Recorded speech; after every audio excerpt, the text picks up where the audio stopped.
Good afternoon, Dr. Dell. Patient TB is a 39-year-old male admitted to the ICU after an antifreeze overdose. EMS found the patient inebriated, unarousable, and tachycardic with O2 saturation between 85 and 90%. 4 milligrams of naloxone was administered with no improvement.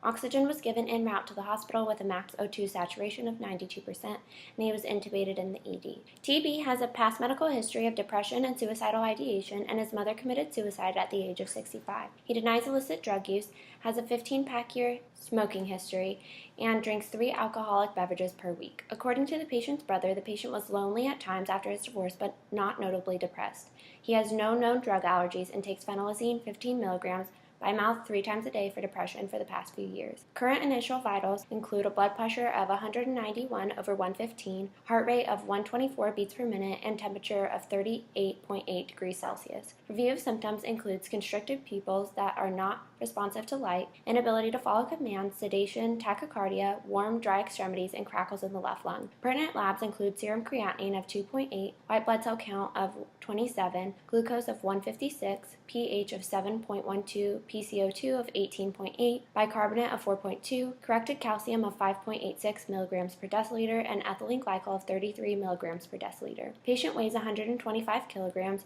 has an anion gap of 34.8, creatinine clearance of 90.97 milliliters per minute, and urine output of 0.3 milliliters per kilogram per hour. Urinalysis showed calcium oxalate monohydrate crystals. Chest x-ray had lower lobe infiltrate. Antimicrobial labs show positive MRSA in the nares.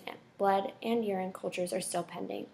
ED medications include etomidate 20 mg IV once for general anesthesia, succinylcholine 100 mg IV once for neuromuscular blockade, sodium bicarbonate 50 milliequivalents IV once for metabolic acidosis, 0.9% sodium chloride 2-liter bolus to enhance the renal clearance of the toxin. ICU medications include fentanyl 25 micrograms per hour, continuous infusion for pain and sedation, nicardipine 5 milligrams per hour, continuous infusion for hypertension, propofol 50 micrograms per kilogram per minute, continuous infusion for anesthesia, sodium bicarbonate 150 milliequivalents per liter at 250 milliliters per hour for metabolic acidosis, 1,000 milliliters normal saline at 150 milliliters per hour to enhance renal function, pantoprazole 40 milligrams IV daily for stress ulcer prophylaxis, and heparin 5,000 units subcutaneously 3 times a day for DVT prophylaxis.